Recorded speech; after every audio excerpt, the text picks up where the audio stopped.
Hi friends, welcome to M K B special tag channel. Dear friends, हम आज seat metal और rivet से संबंधित जो भी इम्पोर्टेंट एमसीक्यू हैं उनके बारे में डिस्कस करेंगे। आपके जो भी कॉम्पिटिटिव एग्ज़ाम होते हैं उनमें पूछे जाने वाले इम्पोर्टेंट एमसीक्यूज़ जो कि रिवेटिंग और सीट मेटल चैप्टर से रिलेटेड है उनको आज हम कवर करेंगे। तो चलिए स्टार्ट करते हैं। अगर आपने अभी तक वीडियो को लाइक नहीं किया है तो लाइक कर लीजिए, और अगर आप चैनल पर नए हैं तो चैनल को सब्सक्राइब जरूर कर लीजिए, जिससे कि आने वाले सभी नोटिफिकेशन आपके पास पहुंच जाएं। तो देखिए 200 नंबर का क्वेश्चन क्या कहता है कि स्निप की अधिकतम कटिंग क्षमता कितनी है। तो स्निप की जो अधिकतम कटिंग क्षमता है उसके बारे में आपको पूछ लिया गया है, यानी what is the maximum cutting capacity of snip, यानी स्निप की अधिकतम कटिंग क्षमता के बारे में आपको बताना है। 1.2 mm थिकनेस है या 2.0 mm है या 2.5 mm है या 3.0 mm है। तो डियर फ्रेंड्स, अगर हम बात करें स्निप की कटिंग क्षमता के बारे में, है ना, पतली चादरों को काटने के लिए यूज़ में लाई जाने वाली जो इंस्ट्रूमेंट या टूल्स है उसको हम स्निप कहते हैं। ये कटिंग औजार के अंतर्गत आता है। और स्निप की अधिकतम कटिंग क्षमता की अगर बात की जाए तो वो होती है 1.2 mm, जो कि हमको ऑप्शन नंबर ए में मिल जाता है, यानी ऑप्शन नंबर ए यहाँ पर हमारा करेक्ट हो जाएगा। ठीक है, अब हम चलते हैं अगले क्वेश्चन में। 201 नंबर का क्वेश्चन हमको पूछ लिया गया है कि what is the name of supporting tool in sheet metal work, यानी सीट मेटल वर्क में सहायक उपकरण का नाम आपको बताना है कि सीट मेटल जो वर्क होता है उसमें सीट मेटल वर्क में सहायक उपकरण का नाम ये जो है आपको यहाँ पर दिया गया है। ठीक है, आपको उपकरण का डायग्राम यहाँ दे दिया गया है और इसका नाम आपको बता देना है। या फनल स्टैक है या हैचेट स्टैक है या हार्पून स्टैक है या राउंड बॉटम स्टैक है। तो डियर फ्रेंड्स, अगर हम बात करें 201 नंबर के क्वेश्चन की, तो 201 नंबर का ऑप्शन नंबर सी यहाँ पर आपका करेक्ट हो जाएगा, यानी ये हाफ मून स्टैक है जो रिवेटिंग में यूज़ होता है ना। क्या सीट मेटल वर्क का जो उपयोग में लाए जाने वाला उपकरण है जो कि सहायक औजार के नाम से हम जानते हैं, तो इसको हम सीट मेटल से रिलेटेड जो हाफ मून स्टैक है इसका करेक्ट आंसर हो जाएगा। ठीक है, 201 का सी नंबर आपका यहाँ पर करेक्ट हो चुका है। चलिए अगला क्वेश्चन हम देखते हैं 202 नंबर का कि which riveting tool used to from the final shape of rivet, यानी रिवेट को अंतिम आकार देने के लिए किस रिवेटिंग टूल का उपयोग किया जाता है। तो रिवेट को जब कभी आपको अंतिम आकार देना हो तो आप किस प्रकार की रिवेटिंग टूल का यूज़ करते हैं, वहाँ आपको जो है पूछा गया है। ठीक है, ड्रिफ्ट का यूज़ करते हैं, डॉली का यूज़ करते हैं, रिवेट सेट का यूज़ करते हैं या रिवेट स्नैप का यूज़ करते हैं। तो डियर फ्रेंड्स, रिवेट को अंतिम आकार देने के लिए आप रिवेटिंग टूल के रूप में जो है रिवेट स्नैप का यूज़ करते हैं, जो कि आपको डी नंबर ऑप्शन में मिलता है, यानी यहाँ पर रिवेट स्नैप जो है आपका करेक्ट आंसर हो जाएगा। ओके, अभी हम देखते हैं अगला क्वेश्चन हमारा क्या है। What is the name of riveting defect, यानी आपको यहाँ पर क्या है, एक क्वेश्चन में रिवेटिंग डिफेक्ट के बारे में पूछ लिया गया। ये फिगर आप देख पा रहे होंगे, इसमें आपको डिफरेंट ऑप्शंस दिए गए हैं। टू लिटिल अलाउंस ऑन सेंक, यानी सेंक पर बहुत कम अलाउंस दिया गया है। टू मच अलाउंस ऑन सेंक, यानी सेंक पर बहुत अधिक अलाउंस दिया गया है। या फिर rivet had not centred with सेंक, या रिवेट का सिर सेंक के साथ केंद्रित नहीं है। तो 203 नंबर का ऑप्शन नंबर बी यहाँ पर आपका करेक्ट हो जाएगा कि सेंक पर बहुत जो है अधिक अलाउंस दिया गया है ना। रिवेट की जो सेंक है उस पर बहुत अधिक अलाउंस दिया गया है, ये इस पे दोष है या रिवेटिंग डिफेक्ट है। ठीक है, अगला क्वेश्चन हम देखते हैं। अगला क्वेश्चन हमको पूछ लिया गया है, इसमें 204 नंबर का क्वेश्चन रहेगा। 204 नंबर का क्वेश्चन में आपको पूछ लिया गया है कि name the tool used to make fluid tight joint in riveting, यानी रिवेटिंग में फ्लूइड टाइट जॉइंट बनाने के लिए प्रयुक्त टूल का नाम आपको बताना है। तो रिवेटिंग जब आप करते हैं तो उसमें फ्लूइड टाइट जॉइंट बनाना हो आपको, तो आप किस प्रकार के टूल का प्रयोग यूज़ करेंगे, है ना।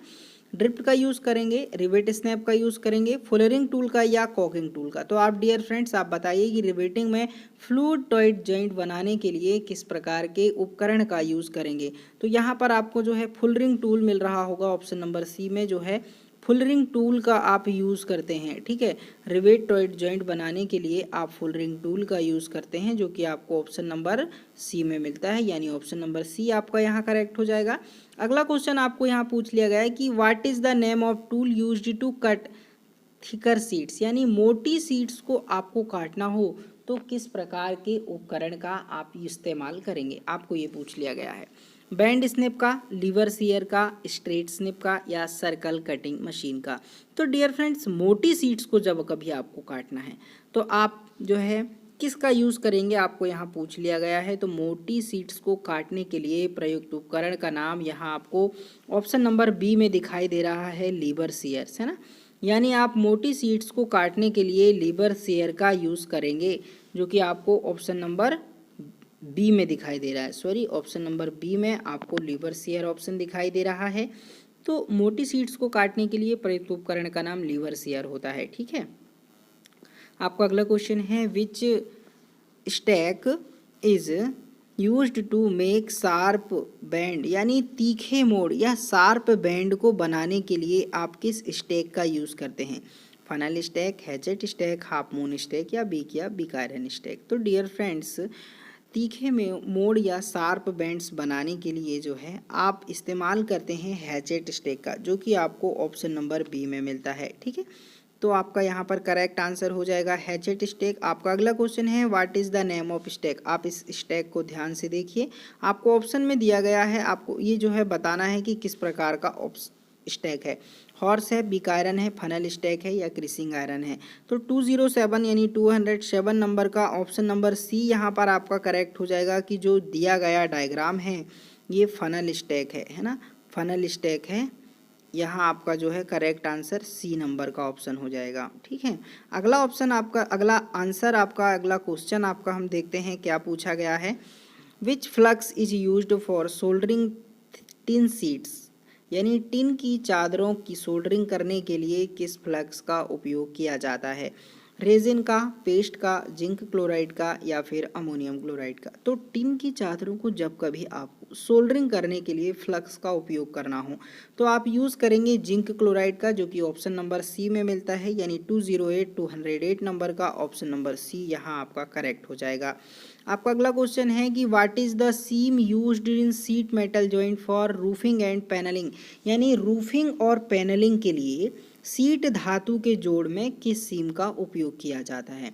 लैप सीम, डबल सीम, ग्रुप सीम और डबल ग्रुप सीम। तो रूफिंग और पैनलिंग के लिए सीट धातु के जोड़ में डबल ग्रुप्ड सीम का इस्तेमाल किया जाता है, यानी ऑप्शन नंबर डी यहाँ पर आपका करेक्ट हो जाएगा कि रूफिंग और पैनलिंग के लिए सीट धातु के जोड़ में डबल ग्रुप सीम का यूज़ किया जाता है। ठीक है, आपका अगला क्वेश्चन हम देखेंगे। अगला क्वेश्चन आपको क्या पूछ लिया गया है 210 नंबर का कि व्हाट इज रिवेट इंटरफेस, यानी रिवेट इंटरफेस क्या है ना। आपको ऑप्शन नंबर दिया गया है, ए थिकनेस ऑफ सीट यानी चादर की मोटाई, डायमीटर ऑफ द रिवेट यानी रिवेट का व्यास, length of form the head यानी हेड बनाने के लिए लंबाई, और total rivet length required for riveting. तो आपका ऑप्शन नंबर डी भी आपको यहाँ दिया गया है कि रिवेटिंग के लिए आवश्यक कुल रिवेट लंबाई। इस प्रकार आपको कुल 4 ऑप्शन दिए गए हैं। आपका यहाँ पर करेक्ट आंसर ऑप्शन सी हो जाएगा कि length to from the head, यानी हेड बनाने के लिए लंबाई। तो रिवेट इंटरफेस जो है, रिवेट इंटरफेरेंस जो है, हेड बनाने के लिए लंबाई जो दी जाती है वो रिवेट इंटरफेरेंस होता है। तो आपका यहाँ पर ऑप्शन नंबर सी यहाँ पर आपका करेक्ट हो जाने वाला है। तो डियर फ्रेंड्स, अभी हम आगे देखेंगे अगला क्वेश्चन आपको क्या पूछ लिया गया है। अगला क्वेश्चन है कि what is the purpose of hole marked as X, यानी एक्स के रूप में चिन्हित छेद का पर्पस क्या है। एक छेद आपको दिखाई दे रहा है ना, इसका पर्पस के बारे में आपको पूछ लिया गया है कि आप बताइए कि ये होल क्यों किया जाता है ना। फैसिलिटी इजी क्या है, आसानी से बेंडिंग करने के लिए, यानी फैसिलिटेट इजी बेंडिंग, या मेक गुड अपीयरेंस यानी अच्छी उपस्थिति बनाने के लिए, या allow clearance between the ends यानी सिरों के बीच निकासी की अनुमति देने के लिए, या फिर आपको यहाँ पर ऑप्शन नंबर ए में दिया है कि अरेस्ट द क्रैक यानी क्रैक को बंद करना। तो इस प्रकार के होल जो बनाए जाते हैं अरेस्ट द क्रैक यानी क्रैक को बंद करने के लिए बनाए जाते हैं। ठीक है, तो आपका ऑप्शन नंबर ए यहाँ पर करेक्ट हो जाएगा।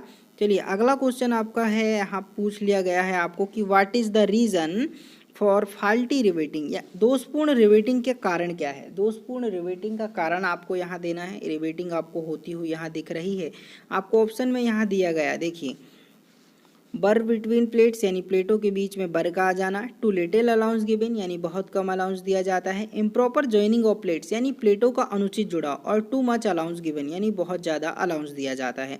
तो डियर फ्रेंड्स, इसका करेक्ट आंसर आपको दिखाई देगा ऑप्शन सी में कि in proper joining of plates यानी प्लेटों का अनुचित जो जुड़ाव है, ठीक है, वो है इम्प्रॉपर है, इम्प्रॉपर है, प्रॉपर नहीं है।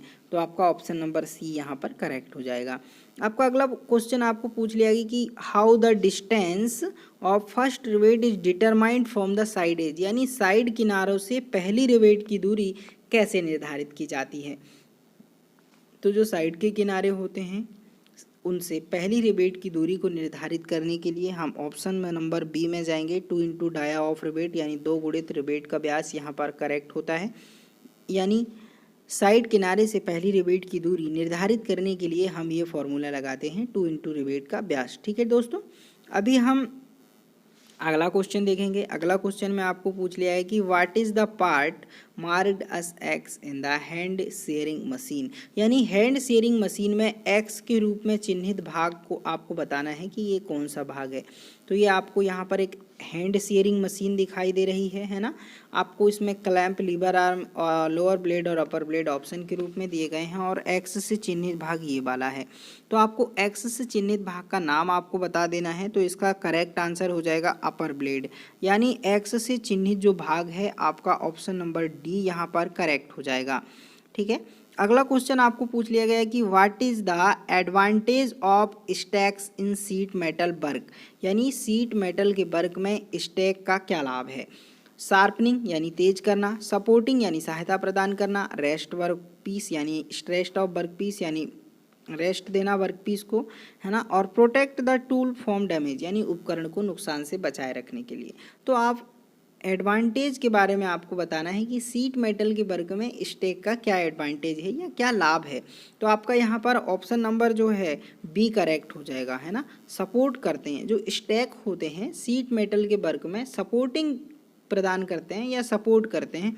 तो आपका ऑप्शन नंबर बी यहाँ पर करेक्ट हो जाएगा। आपका अगला क्वेश्चन आपको यहाँ पूछ लिया गया कि रिवेटिंग में एक्स के रूप में चिन्हित उपकरण का नाम बताइए। तो यहाँ पर रिवेटिंग होती हुई दिखाई दे रही है, एक ये टूल है, एक ये है ना।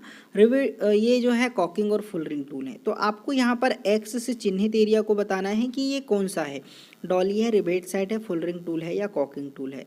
तो इनका यूज़ क्यों किया जाता है, रिवेट को जो है आपकी प्लेटों को फ्लूइड टाइट जॉइंट बनाने के लिए इसका इस्तेमाल किया जाता है। तो आपको एक्स के रूप में चिन्हित उपकरण का नाम आपको बताना है कि ये किस प्रकार का टूल है। तो ये ऑप्शन नंबर डी जो है आपका कॉकिंग टूल है और नीचे वाला जो आपका है फुल रिंग टूल हो जाएगा, है ना। तो आपका 216 नंबर का जो क्वेश्चन है उसका ऑप्शन नंबर डी यहाँ पर आपका करेक्ट हो जाएगा। आपका अगला क्वेश्चन है what is the fault in riveting, यानी इस रिवेटिंग में क्या दोष है। रिवेटिंग में दोष के बारे में आपको पूछ लिया गया है। यहाँ रिवेटिंग करती हुई दिखाई दे रहे हैं। टू लिटिल अलाउंस यानी बहुत कम अलाउंस है, या बर्स बिटवीन द प्लेट्स यानी प्लेटों के बीच में बार आ गई है, या holes on the plate not in line यानी प्लेट में छेद लाइन में नहीं है, या फिर रिवेट बॉडी और नॉट परपेंडिकुलर यानी रिवेट बॉडी लंबवत नहीं है। तो डियर फ्रेंड, जो रिवेटिंग डिफेक्ट है उसके बारे में आपको यहाँ पूछा गया है। तो यहाँ बहुत ही कम अलाउंस दिया गया, आप देख पा रहे होंगे, है ना। तो ऑप्शन नंबर ए में ही हमें मिल जाता है बहुत कम अलाउंस। तो आपका ऑप्शन नंबर ए यहाँ पर करेक्ट हो जाएगा। आपका अगला क्वेश्चन है which tool is used to make fluid tight joint by pressing the riveted edge plate, यानी रिवाइज एज प्लेट को दबाकर, जो रिवेटेड एज प्लेट है उसको दबाकर द्रव तंग संयुक्त बनाने के लिए किस उपकरण का प्रयोग किया जाता है। तो यहाँ आपको फ्लूइड टाइट जॉइंट बनाना है। फ्लूइड टाइट जॉइंट बनाने के लिए जो है रिवेटिंग एज प्लेट, है ना, किस प्रकार के उपकरण का यूज़ करते हैं, डॉली, ड्रिफ्ट, कॉकिंग टूल या फुल रिंग टूल। तो आप इस्तेमाल करते हैं फुल रिंग टूल का, है ना। यहाँ पर आप किस प्रकार के इस्तेमाल करते हैं टूल का, फुल रिंग टूल का, जो कि ऑप्शन नंबर डी में आपको मिल जाता है। आपका अगला क्वेश्चन है why allowance is required while making various types of hems and seams, यानी विभिन्न प्रकार के हेम और सीम बनाते समय अलाउंस की आवश्यकता क्यों होती है। तो जब कभी आप हेम और सीम बनाते हैं तो अलाउंस की क्या ज़रूरत होती है, ये आपको पूछा गया है। ऑप्शन में दिया गया है टू मेक गुड अपीयरेंस यानी अच्छी दिखावट के लिए, to prevent damage to the edge यानी किनारों को नुकसान से बचाने के लिए, to prevent overlapping at the seam यानी सीम पर ओवरलैपिंग को रोकने के लिए, और maintain correct size and improve the strength, यानी सही आकार बनाए रखने और ताकत में सुधार लाने के लिए। तो आप विभिन्न प्रकार के हेम और सीम जब बनाते हैं तो उसमें अलाउंस की क्या ज़रूरत पड़ती है, क्या आवश्यकता पड़ती है, उसके बारे में आपको यहाँ पूछा गया है। तो आपका ऑप्शन नंबर यहाँ पर डी करेक्ट हो जाएगा कि maintain correct size and improve the strength, यानी विभिन्न प्रकार के हेम और सीम बनाते समय अलाउंस की ज़रूरत सही आकार बनाए रखने और ताकत में सुधार करने के लिए किया जाता है, जो कि ऑप्शन नंबर आपका डी में मिल जाता है ना। आपका अगला क्वेश्चन है which steel metal is easiest to joint and shoulder, यानी जोड़ और शोल्डर के लिए कौन सी सीट सबसे आसान है। तो जोड़ और शोल्डर का इस्तेमाल अगर आपको करना है तो आपको बताना होगा कि किस प्रकार की जो सीट है सबसे आसान है। टिन प्लेट, लेड, जस्ता लोहा यानी गैल्वेनाइज्ड आयरन और स्टेनलेस स्टील। तो ये टिन प्लेट सबसे आसान होती है। तो आपका 220 नंबर का जो क्वेश्चन है उसका आपका ऑप्शन नंबर ए करेक्ट हो जाएगा। डियर फ्रेंड्स, जोड़ और शोल्डर के लिए जो है टिन प्लेट धातु की सीट सबसे आसान है ना। तो डियर फ्रेंड्स, ये सीट मेटल और रिवेटिंग से बहुत ही इंपॉर्टेंट एमसीक्यू हमने आपके साथ डिस्कस किया हुआ है। अगर वीडियो आपके लिए हेल्पफुल है, इसमें कुछ नए क्वेश्चंस आपको मिले हैं, तो ज़रूर इनको प्रॉपर जो है अच्छे से पढ़ लीजिए डियर फ्रेंड्स। और अगर आपने अभी तक वीडियो को लाइक नहीं किया है तो लाइक कर लीजिए, और चैनल को सब्सक्राइब नहीं किया है तो सब्सक्राइब ज़रूर कर लीजिए, जिससे कि और आगे आने वाले वीडियोज़ आपके पास सबसे पहले पहुंच जाएं।